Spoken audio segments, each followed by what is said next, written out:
This video is sponsored by Card Kingdom, where you can pre-order every card from Phyrexia All Will Be One right now using my referral link in the description. Hi everyone, I'm Nizzahon, and today I'm bringing you my Phyrexia All Will Be One Archetype Guide. Over the last week or so, I've done my card-by-card set review, and today I'll be talking about the internal synergies for each of the format's 10 color pairs.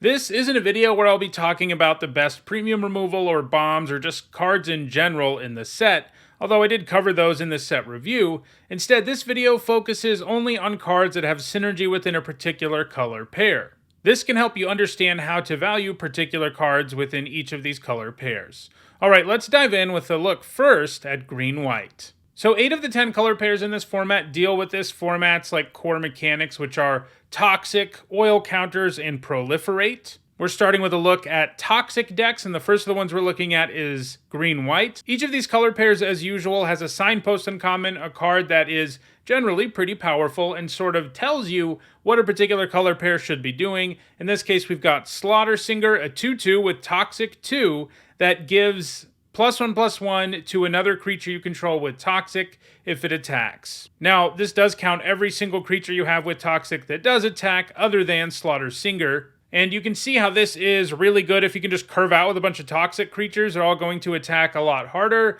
and poison your opponent. So the Toxic payoffs in green-white, most of them are pretty aggressive. You've got Slaughtersinger, you've also got a combat trick like Complete Devotion, which draws you a card if the creature you use it on has Toxic. You've got Flensing Raptor, a 3-mana 2/2 flyer with Toxic that can give another Toxic creature +1/+1 in flying until end of turn. You've also got Maze's Mantle, an aura/combat trick that gives a creature hexproof if it has Toxic. You have Plague Nurse, which has Toxic to itself, but then can give an additional Toxic 1 to each of your Toxic creatures. You have Porcelain Zealot, which buffs a creature every combat. Only +1/+1 to a regular creature, but +2/+2 to a Toxic creature. You've also got Viral Spawning, a card that makes a couple of Toxic creature tokens, especially if you meet the Corrupted requirement, which is that your opponent has 3 or more poison counters. This deck should be relatively good at making that happen, and it can flash back when you meet that requirement. You've got Apostle of Invasion, which is more expensive than most of these things I'm showing you, but as a top curve card, this becomes a double striker when you have Corrupted, which is cool. Incisor Glider, once you have Corrupted going, can buff your whole board when you attack, which is nice. Zealot's Conviction gives you another trick/aura that happens to be better if you use it when you have Corrupted. In this case, it gives +1/+0 and First Strike. This deck is going to be a good place for all the Might tokens, I should note, because this deck is good at going wide. Slaughtersinger pays you off for going wide. Basically, this is going to be the deck that is the most effective at quickly poisoning an opponent. It's going to be kind of interesting to see how often this deck kills people with poison or just with damage, because a lot of these things buff your poison creatures, and they'll actually do more damage than they will give your opponent poison counters. It'll be interesting to see, but the good news is it seems like it'll be pretty good at doing damage and poisoning the opponent. Rares that fit in well in this particular deck, you've got Bloated Contaminator, a 3-mana 4/4 Trampler with Toxic 1 that lets you proliferate when you hit your opponent. You've got Skrelv's Hive, which spits out one of those mites every turn. Eventually, it can give creatures you control with Toxic lifelink. You've got Venerated Rot Priest, a 1-mana 1/2 with Toxic 1 that gives your opponent a poison counter anytime a creature you control becomes the target of a spell. This includes your opponent casting removal spells. It also counts you using all of those sweet Toxic payoff combat tricks we just saw. And there's Skrelv Defector Might, a 1-mana 1/1 with Toxic 1. Can also basically give protection from a color to one of your creatures and give it hexproof. So that's green-white. It is an aggressive Toxic deck. Let's move now to black-green, which is more of a mid-range Toxic deck. Your signpost uncommon here points you in a somewhat different direction. Necrogen Rot Priest, not exactly an aggressive creature, as a 4-mana 1/5 with Toxic 2. But it makes it so it's easier for you to poison your opponent. This one might be the best of the Toxic decks at actually poisoning the opponent out, because of your signpost in common in part, which makes it so every time your opponent gets hit by a Toxic creature, they get an additional poison counter, and it can give Toxic creatures Death Touch too. This deck has access to all of the green Toxic things we just saw, but because it's more of a mid-range deck and it has access to more creatures with a much higher toxic than just toxic 1, it's more interested in playing toxic creatures in the middle part of the game that can quickly poison the opponent in just a few swings, as opposed to attacking with a critical mass of toxic creatures like we saw in green-white. So the toxic creatures that are probably a little more well suited here include our Rot Priest, includes the Branch Blightstalker, which will probably be good in both decks, but I have it here because it has a higher toxic value than toxic 1, and that is sort of where this deck is leaning. This deck likes to play these big toxic creatures too, like Paladin of Predation. You're a mid-range deck, you're not an aggro deck. So playing this 7-mana creature with toxic 6 that can end the game in 1 or 2 swings is more in this deck's wheelhouse, as is playing a 4-mana 2/4 Menace with toxic 2, as is playing Nimraiser Paladin, a 5-mana 4/4 with toxic 2 that lets you get a cheap creature back from the graveyard. Plague Nurse, probably a little better here too than it is in green-white. It works in both of them, but it does have toxic 2, and it augments toxic the same way the Rot Priest does. Tyrannax Atrocity is pretty sweet here because it has toxic 3, and it costs 5, so the green-white deck is probably a little less interested in it, but this deck can have it come out and hit the opponent, for toxic 3 out of nowhere. Rares here include Tyrannax Rex, who's obviously more well-suited here than in green-white because it costs 7, and I have the Rot Priest here again. It's another card that can, pile poison counters up on your opponent regardless of whether you're actually hitting them. Let's move now to black-white, which is also a toxic deck, but it's more focused in on the Corrupted mechanic, which we've already seen a little bit. With Corrupted, if your opponent has 3 or more poison counters, you get some kind of upgrade. Vivisection Evangelist here is an example of that. It lets you destroy a creature or planeswalker an opponent controls when it enters the battlefield if you have Corrupted. Obviously, that's incredibly powerful, and this deck has a bunch of different cards that get way better if you have Corrupted. This deck is probably a little less interested in actually killing the opponent with poison and more interested on just reaching Corrupted and using the advantage you get from Corrupted to win the game, though obviously it's a poison deck and it can win with poison. It's sort of grindier since it's interested in getting sweet value out of Corrupted with cards like Vivisection Evangelist. So let me show you some more commons and uncommons with Corrupted. We've got our Evangelist. We've got Anoint with Affliction, which is a great removal spell that can remove anything once you have Corrupted. This is probably a better deck for Apostle of Invasion than the green-white deck, just because this one is going to be more interested in playing 6-mana cards, and this is a decent finisher for the deck. Bone Picker Scourge. This gains Death Touch and Lifelink when you have Corrupted. Feed the Infection is definitely a card that seems grindy because you pay 4 and draw 3. If you have Corrupted, your opponent loses 3. Fleshless Gladiator can continuously come back from the graveyard if you have Corrupted. Again, sounds pretty grindy. Chittering Skitterling gets a powerful ability to sack artifacts or creatures to draw a card when you have Corrupted. And Ravenous Necro Titan just gives you a huge 4-mana 6/6 that has no downside if you have Corrupted. So, obviously, toxic creatures that we've already seen so far in both black and white work in this deck, but there are a few that I wanted to highlight that seem particularly good at getting Corrupted going in the early game. So Pestilent Siphoner, a 2-mana 1/1 flyer with toxic 1, fits the bill, as does a Menace creature with toxic 2, and Flensing Raptor, which itself has toxic, but can also send another toxic creature into the air. Theoretically, those 2 bodies with flying and toxic, probably enough to get you to Corrupted. Rares that fit in well here, again, we have Skrelv Defector Might and Skrelv's Hive. We also have Rhea Evor, Bane of Bladehold, which is capable of spitting out a bunch of Might tokens, and the Seed Core, which really works in any of these decks, especially the ones that are interested in doing things with Might tokens, because it can buff 1/1s once you have Corrupted. So those are sort of the core poison decks that we've seen so far. We'll see that poison comes up again as sort of a sub-theme in a couple of other decks. But for now, we're going to transition into the oil decks, starting with the black-red one, which is an oil sacrifice deck. Basically what they did so that these archetypes would work alongside Proliferate is they took a lot of archetypes that are typical of what we see, like black-red sacrifice, blue-red spells, and they added an oil counter theme to them, which makes them fit in better in this set. Charforger is an example of this. It's a great rate to begin with as a 3-mana 2/3 that makes a 1/1 token, but then whenever another creature or artifact you control is put into the graveyard from the battlefield, it gets an oil counter. Once it has 3 of those oil counters, you can exile the top card of your library and you can play that card this turn. Basically, he wants things to die, including his token friend, so that he can get enough oil counters to start drawing you cards, which in turn will probably help it get more oil counters and draw you more cards. So, very powerful signpost uncommon.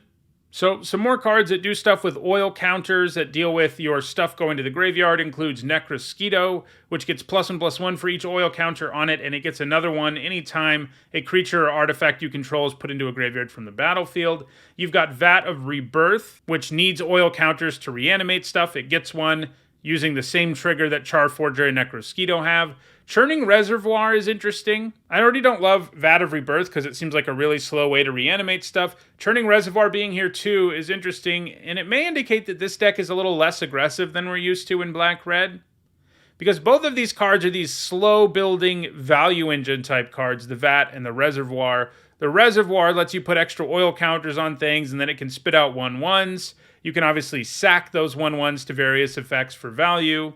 You can only use that ability if an oil counter creature or artifact was put into the graveyard. So there's a lot going on here that might indicate that this is a little less aggressive. But then you also have something like Exuberant Fuseling, a 1-mana 0/1 that gets an oil counter with the same kind of trigger as the rest of these and gets +1/+0 for each oil counter on it. I do want to talk about a few of the ways you can sacrifice things and some of the good sacrifice fodder, as you always want those things with this kind of deck. So we've got the Skitterling, which we saw earlier. We've also got Cutthroat Centurion, which can sack an artifact or creature and get +2/+2. So if you can imagine sacking something to the Centurion for value and then getting like 2 oil counters on a couple things you have in play, that's pretty powerful, and that's the kind of thing it can enable. Gulping Scrap Trap proliferates when it enters and when it dies, which works well with the oil counters. Also means you get value when you sack it. Annihilating Glare is a powerful removal spell that becomes Bone Splinters when you need it to, basically. And you can sack a creature to use it. Cacophony Scamp is an example of a card that fits great in this deck because it cares about proliferating and it does something when it dies. When it hits the opponent, you can sack it to proliferate. And when it dies, it does damage equal to its power to any target. Nihiri's Sacrifice isn't a card I love, but if there's a sweet one for it, it's this one, because you can sack something like Gulping Scrap Trap, kill a couple of 2 toughness creatures, and proliferate. That's going to feel pretty good. You've got Shrapnel Slinger, which can sack itself or something else to destroy an artifact an opponent controls. Blightbelly Rat has Toxic, which works with Proliferate too. This deck isn't going to be that interested in poison if you haven't figured that out, but it can definitely do it because it likes proliferating and it has random cards with Toxic. I have it here because when it dies, it proliferates, so you get value when you sack it. Basically, if you're sacking something that can proliferate, you're adding 2 oil counters to all your things that have that when something dies oil trigger, so that's going to feel pretty powerful on some boards. Stinging Hive Master is great sack fodder because it gives you 2 bodies between itself and the 1/1 Might. And Testament Bearer lets you look at the top 3 cards of your library and put one into your hand, and the rest into the graveyard when it dies. Rares that work well here include Kethek Crucible Goliath, who lets you sacrifice something at your instep if you want to, and if you do, you get to put another creature into play from your library. Has to be non-legendary and have a lesser mana value, and it's completely random, but it is something that if you want to sack something to proliferate, it can do the job. Drivnod Carnage Dominus works great here because anytime something dies and triggers something, it triggers again. So we already saw there's a lot of that here, including all of those oil counter sacrifice payoffs. Can also become indestructible without you having to leave any mana up, which is sweet. Vron Executioner Thane likes it when your stuff dies because it drains your opponent too. Archfiend of the Dross is a huge flyer that can close out a game, but it does sort of have an expiration date. But it has oil counters, so if you want to put oil counters on it with a variety of different cards that can do that, it'll stick around longer. Urabrask's Forge potentially gives you a body to sacrifice every turn, at least while the body's small. That's probably the best way you'll get value out of it. Eventually it does get quite large. And Slowbad Iron Goblin can sack artifacts to give you mana equal to the sacrificed artifact's mana value. So that's Black-Red. It's sacrifice, but oil counters are in there. Next oil deck I want to look at is Red-Green. This one is more of a mid-range deck, as Red-Green often is, sort of a stompy deck where you're more interested in the middle part of the game, playing big, beefy creatures that attack better and stuff like that with oil counters around. Cinderslash Ravager is an example of this because it costs 1 less for each permanent you control with an oil counter on it. Gives you a big vigilance creature that also does 1 damage to each creature your opponents control. So some of the red-green common and uncommons that do stuff with oil counters. You've got Koldotha Cackler, which becomes a pretty hard hitter if you have enough permanents in play with oil counters on them.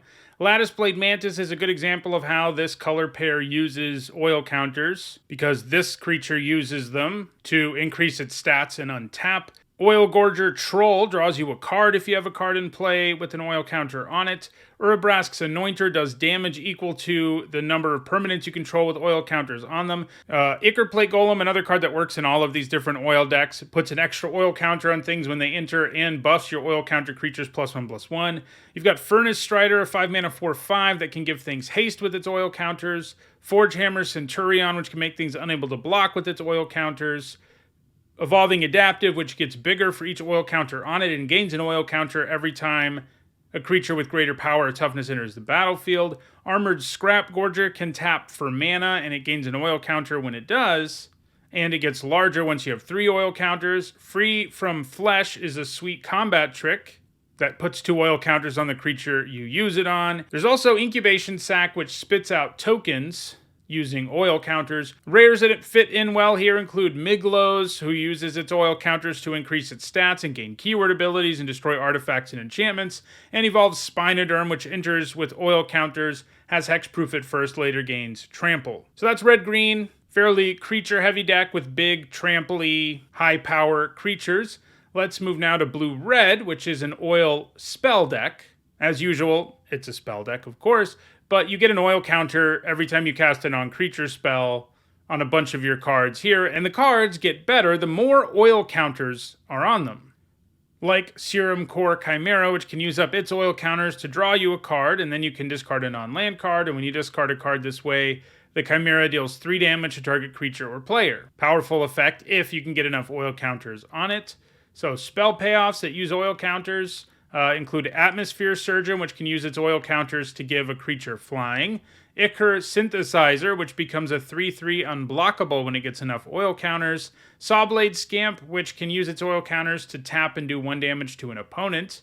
Meld Web Curator's actually a spell payoff that isn't oil counter related. It returns an instant or sorcery card from your graveyard to the top of your library when it enters. I have Volt Charge here. Obviously, it is not a spell payoff, but I have it here to stand in for any instant or sorcery or other non-creature spell that has Proliferate, because all of them will make it feel like you're triggering your cards that care about spells twice, because you'll get the counter from the spell, and then the Proliferate will add another counter. There's also Trawler Drake, which gets +1/+1 for each oil counter on it, and of course it gains oil counters when you cast non-creature spells. Rares for this deck include Mind Splice Apparatus, which I don't think is actually good in limited, but hey, it cares about instants and sorceries. It has oil counters on it. Ovica Enigma Goliath makes you Phyrexian Goblin creature tokens every time you cast a non-creature spell. Capricious Hellraiser can cast non-creature spells from your graveyard. Mercurial Spelldancer stores up oil counters and then can use them to copy instants and sorceries. And Vindictive Flamestoker gets a counter every time you cast a non-creature spell, and then it has a powerful activated ability that gets cheaper the more oil counters that are on it. So those are the decks that are really focused on toxic and then on oil counters. Now there are a couple of color pairs that sort of overlap into both, and they have more of a general proliferate theme, meaning they care about counters in general. First, let's look at blue-black, which is a more controlling proliferate deck. Voidwing Hybrid here tells you all about that. It's a 2-mana 2/1 with flying and toxic 1, and when you proliferate, you can return it from your graveyard to your hand. So this thing can keep dying over and over and keep coming back, provided you proliferate. It does have toxic, and so what these decks can do better than the more mainstream toxic decks we've seen is they can just get 1 poison counter on something and then use the critical mass of proliferate they have to mostly kill the opponent by proliferating without ever really having to hit them again.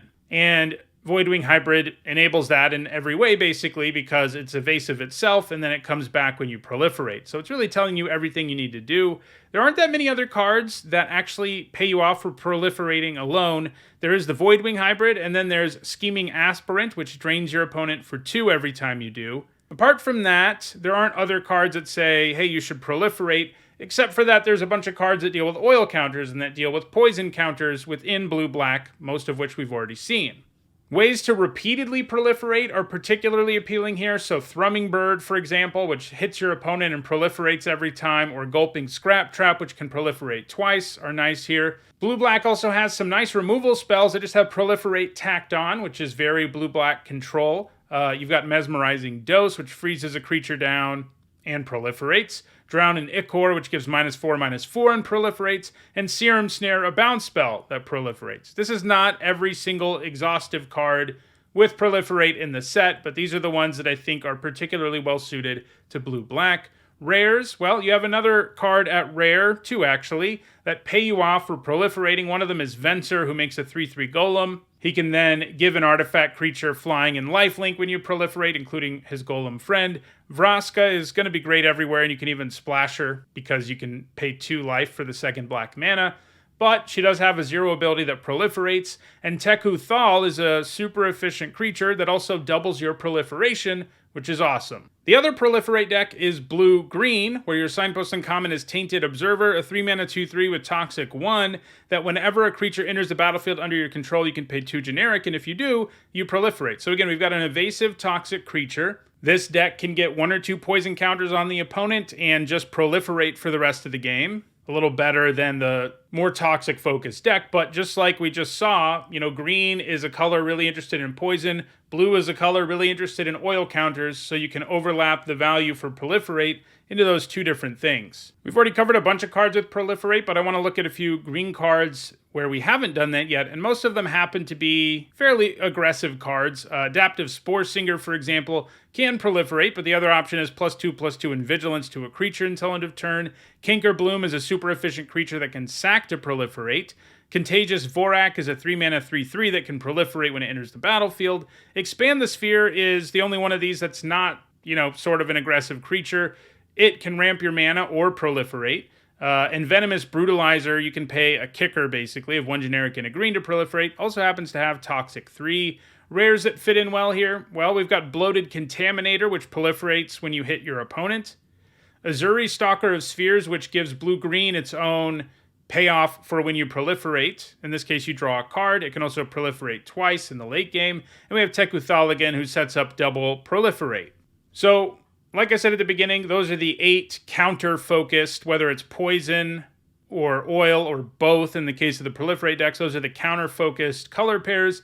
The last 2 we have to look at aren't interested in counters at all, like red-white, which is an equipment deck. You have Bladehold War Whip as your signpost uncommon. Most of the equipment in this format has Mirrodin, which means they all generate a token and attach themselves to it, which makes all of it a lot more viable, because a problem you have sometimes with equipment decks in Limited is you can't run so much equipment that you don't have enough creatures to equip it to. Here, most of your equipment does both of those things, and that's great. Bladehold War Whip is an example. It gives you a 3-mana 2/2 with Double Strike, makes your equip abilities 1 less to activate on your other equipment, and it can also equip for 3 generic, a red and a white, and they can all do this, and the value they give you is nice. I mean, most of them aren't quite going to feel like 2-for-1s, because usually the equipment when left behind is super clunky to re-equip, but you can sort of understand that there's significant value to be had when you're getting a 2/2 up front, and then this equipment sticks around. So, equipment payoffs, we've got Bladehold War Whip, we've got Bladegraft Aspirant, which makes it so your equipment costs less to cast and is less to equip to the Aspirant. It has Menace too, so it's a great place to equip things. Hexgold Hover Wings, another Mirrodin equipment that gives all of your equipped creatures +1/+0, in addition to giving flying to the thing that it's attached to. Leonin Lightbringer likes to be equipped. As long as it is, it gets +1/+1. Oxida Finisher has affinity for equipment, so it's cheaper the more equipment you can run. Rebel Salvo, I mean, this card's going to be great in every red deck, but particularly absurd in this one because you're the most likely to actually just cast it for 1 red. Resistance Reunited is a combat trick that gives your equipped creatures indestructible. So red-white is an aggressive deck. It's about equipment, curving out, slapping equipment on things, just playing for Mirrodin equipment. There's a lot of it in the set. I didn't show it all to you here, just the Mirrodin equipment that is an equipment payoff. So rares that fit in well here include Jor Kadeen, first Gold Warden. He buffs himself +X/+X when he attacks, equal to the number of equipped creatures you control, and if his power is 4 or greater when that happens, you draw a card. So he likes to be augmented himself, but he augments himself even if your other things are equipped. He also has Trample, so a good place to put equipment. You've got a Planeswalker in Nihiri the Unforgiving, whose 0 ability can exile creatures or equipment cards from your graveyard with mana value less than her loyalty, and you get a temporary copy. The reason I have it here is because she works really well with Mirrodin equipment, because you can bring it back for a turn, and maybe you can't also equip it, but the 2/2 token stays behind, and that's pretty much the best way to protect her, because she doesn't come with a very good way to protect herself, so she goes well with the Mirrodin equipment. You've got Kemba Ka Enduring, who when it or another cat enters the battlefield, it equips itself for free with something, gives all of your equipped creatures +1/+1 as well. I have Sword of Forge and Frontier here. It's going to be good in every deck, but you'll be able to get even more mileage out of it in this one because it's an equipment. And Dragon Wing Glider, same thing, going to be good in every deck, but it's equipment. So that leaves us with our last color pair, which is blue-white, and it's about artifacts. Cephalopod Sentry here shows you that it has power equal to the number of artifacts you control. It itself is an artifact, so it helps your other artifact payoffs while being one itself. So it'll always be at least a 1/5, and oftentimes it'll be a lot bigger. Other artifact payoffs at common and uncommon include Against All Odds. It works with creatures too, but the reason I have it here is because this color pair has a bit of a sub-theme, as blue-white often does, of blinking artifacts to get extra value out of them, and this can allow you to do that. There's Mandible Justicar, which gets +1/+1 until end of turn for every artifact that enters the battlefield. There's Escaped Experiment, which gives -X/-0 to an opposing creature when it attacks, and that X is equal to the number of artifacts you control. There's Eye of Malcator, which becomes a 4/4 creature every time an artifact enters the battlefield under your control. There's Orthodoxy Enforcer, which gets +2/+0 as long as you control 2 or more artifacts. There's Plated Onslaught, which has affinity for artifacts, and it fits in well here because it goes really well with Might tokens, which themselves are good in this color pair because you have all of these things that count the number of artifacts you have, and you can get a lot of Might bodies in play. There's Tamiyo's Logbook, which, most of these cards we've seen so far are fairly aggressive artifact payoffs. This one is a little different. It makes its ability cost less for each other artifact you control. It'll be interesting to see if there is a more controlling version of this deck, a grindier version, because mostly it seems like what you want to do is curve out with these things and make them better attackers because there are artifacts around. Transplant Theorist loots every time an artifact enters the battlefield under your control, and Unctus's Retrofitter turns one of your artifacts into a 4/4, and Veil of Assimilation gives +1/+1 in Vigilance to something when it or another artifact enters the battlefield under your control. And I also have Basilica Shepherd here. It's going to be good in every white deck, but I have it here because those Might tokens are something you'll get a lot of mileage out of in this deck. Rares for this deck include Malcator, Purity Overseer, who makes a 3/3 golem when it enters. Then if you have 3 or more artifacts enter the battlefield under your control in a turn, you make another golem. This is more doable than it might seem because of those Might tokens, which each one counts as a separate artifact. And you also have Unctus Grand Metatect, which gives your artifact creatures +1/+1. And can turn things into blue artifact creatures so that they get the same buff. So those are the 10 color pairs in Phyrexia All Will Be One, and what each of them is interested in doing in terms of synergy. If you enjoyed this video, don't forget to like it or share it so that others can enjoy it too. If you want to make sure you catch future videos, don't forget to subscribe. If you want to catch up on past videos, including my set review, you should see the playlist on your screen shortly. Thanks for watching.